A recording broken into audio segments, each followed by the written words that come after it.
Dans cette vidéo, tu vas voir 5 personnages qui nous enseignent la force mentale, la persévérance et comment atteindre ses objectifs en surmontant les obstacles. Donc reste bien jusqu'à la fin parce que tu vas découvrir les 5 personnages, en tout cas moi, qui m'inspirent le plus. Donc le premier, ça va être Asta de Black Clover. Pourquoi? Parce que ce petit gars un peu irritant au début de l'anime, on va dire ça parce qu'il crie tout le temps, il est né dans un monde sans magie. Et en fait, au début de l'animé, donc le premier épisode, je crois, on lui donne rendez-vous, lui et tous les autres mages, donc c'est des enfants encore, enfin des adolescents, on leur donne leur grimoire qui va leur servir à développer de la magie, à avoir un type de magie, etc. Et donc son frère Yuno, qui lui est hyper talentueux et tout ça, et ben lui, il a un super grimoire, il a un grimoire à 4 feuilles et tout ça. Alors que Asta, bah, lui, au contraire, il a aucune magie. Il a rien du tout, et du coup, il se fait moquer, mépriser, et il a plein de doutes qui apparaissent autour de lui dans ce premier épisode et dans les épisodes suivants. Mais c'est sans compter sur le grimoire à 5 feuilles. Donc les 5 feuilles, c'est prospérité, charité, etc. Et la dernière feuille la quatrième feuille, c'est la chance.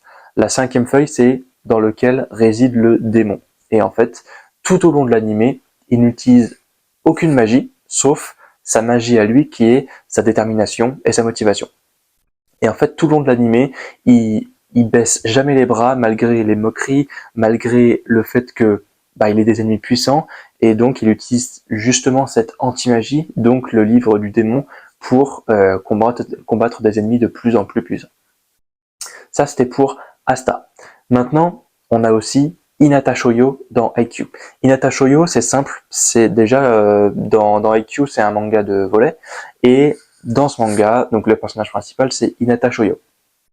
Il est petit, ce qui est très handicapant pour un joueur de volley, finalement, parce que plus t'es grand, plus tu vas être proche du filet, et donc tu peux plus facilement toucher de balle. Sauf que lui, il a travaillé il a un mix entre du talent et du travail, parce que lui, il est très agile, il est très puissant, il arrive à avoir stabilité là, à aller rapidement au filet, à faire des smatchs, et tout ça pour justement qu'il aide son équipe à battre les autres équipes de plus en plus fortes, etc. D'ailleurs, il y a des épisodes qui vont sortir récemment là sur IQ, ça va être cool. Il y a 4 saisons là actuellement. Et donc il compense ce nanisme, si je puis dire. Non, il compense cette petite taille avec une qualité de pliométrie, donc une qualité de puissance exceptionnelle, une agilité exceptionnelle pour justement pallier à ce manque de vitesse. Et donc il est extrêmement passionné de ce qu'il fait, à tel point qu'on lui surnomme le petit géant. Et il est extrêmement persévérant dans ses entraînements, que ce soit pour le volley ou pour la préparation physique.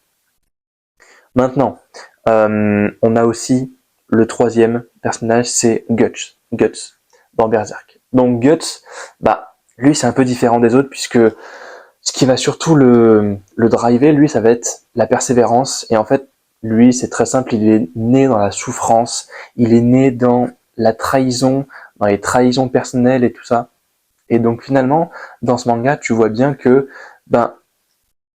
il a une vie remplie de souffrance et il aurait pu se dire non, moi mon sort il est fini, tu vois, moi c'est pas possible de rester comme ça.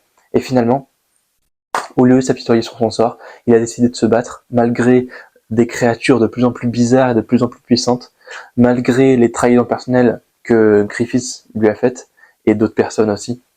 Donc il a décidé de se battre, il a décidé vraiment d'être déterminé à ce point-là, tu vois, de vraiment avoir sa vie qui tourne autour de cette souffrance pour justement s'en sortir par rapport à ça.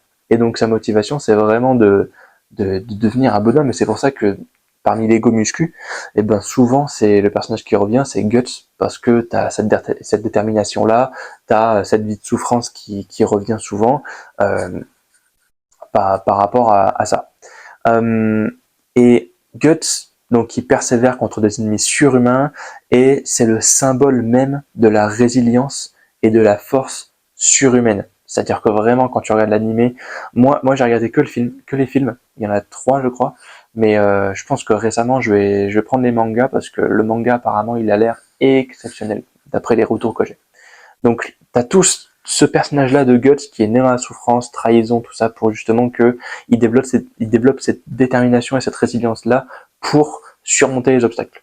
Le quatrième personnage, ça va être Edward Elric. Donc Edward Elric, c'est simple, au début de l'animé, ils ont fait une sorte de pacte, si je peux dire, d'échanger en fait ils ont fait un échange équivalent, échanger le bras de son frère, je sais plus exactement parce que ça fait longtemps que je l'ai pas regardé, mais en gros il a échangé le bras, je crois que c'est son bras à lui, et le corps de son frère, contre le retour de sa mère qui était morte. Et donc vis-à-vis de ça, tout au long de l'animé, ça va être tenter de corriger ses erreurs après avoir perdu du coup un membre avec une alchimie ratée. Et donc tout le long de l'animé, ça va être de corriger ses erreurs via un code moral strict que Edward et son frère se sont fixés.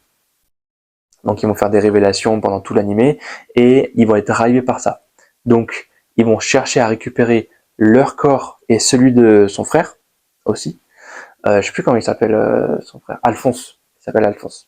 Il va récupérer donc le corps de son frère tout en respectant du coup ce code moral strict et ils vont essayer d'incarner cet amour fraternel qu'ils vont développer ensemble tout au long de l'animé et la responsabilité qu'ils ont vis-à-vis de ça. Et ils vont découvrir des choses ignobles et des vices cachés par rapport tout au long de l'animé. On a aussi le cinquième personnage, donc ça rejoint un peu le premier, ça rejoint un peu Asta, pardon. C'est Izuku Midoriya. Izuku Midoriya, c'est un peu pareil qu'Asta dans le sens où il était extrêmement naze, il n'avait pas de pouvoir, et d'un coup t'as le numéro 1 mondial le numéro 1 du Japon des super-héros qui le rencontre comme ça dans la rue tranquille, et il remarque que il est extrêmement fan de lui. Alors Izuku est extrêmement fan de All Might, et en fait il est fan et déterminé à être un héros. Et bon, là, c'est un mélange pareil de talent et de chance, parce que, en fait, bon, c'est naze, mais il lui donne, All Might donne un cheveu à Izuku pour qu'il le mange et qu'il obtienne une partie de ses pouvoirs. Parce que le One for All se transmet de génération en génération, et lui, du coup, c'était le 9e détenteur, je crois, et du coup, il y a une partie de chance. Mais tout de même, il a dû prouver sa bonne volonté à All Might via des entraînements, via de la préparation physique, via sa détermination, pour justement qu'il puisse obtenir cette puissance-là. Et donc, il est né sans pouvoir dans un monde où le pouvoir magique, le pouvoir, pas forcément magique, mais un pouvoir est donné, et c'est la norme en fait, 90% des gens ont des pouvoirs, et lui il aimerait devenir super-héros, et finalement il peut pas. Et on a aussi cette mentalité-là que, pas d'un coup, mais au fil des années, il va devenir un héros, il va entrer dans une académie pour justement devenir un héros grâce à son travail acharné et sa persévérance. Et ça va devenir un peu, pas le numéro 1, mais ça va devenir le symbole de l'altruisme, ça va devenir le symbole de l'humilité et montrer que finalement l'héroïsme, ça vient aussi d'une partie de l'esprit. Il suffit pas d'être le plus fort en fait pour être un bon super-héros. Quand tu regardes Endeavor, tu vois, c'était le numéro 2. Endeavor, je pense qu'il n'y a pas beaucoup de personnes qui l'aimaient. Là, il est en train de se faire un peu plus aimer avec la saison 7, je crois, je sais plus. Mais bref, tu vois, Deku, Izuku, c'est un des personnages qui est hyper sympa, il protège ses amis, il est altruiste, il est humble, et donc parmi toutes ces qualités-là, c'était le descendant rêvé, tu vois, pour All Might, parce qu'il savait que c'était la fin pour lui. C'est la fin de cette vidéo. Si t'as d'autres personnages en tête, n'hésite pas à commenter les personnages que tu as. J'ai pas regardé Naruto, tout ça, mais je sais que Naruto, c'est un exemple aussi, et t'as plein d'autres personnages qui entrent en compte. Mais voilà, si t'as kiffé, tu lâches un like. Si t'as d'autres personnages, tu commentes. Et je te dis à la prochaine dans Samouraï. Allez, tchuss.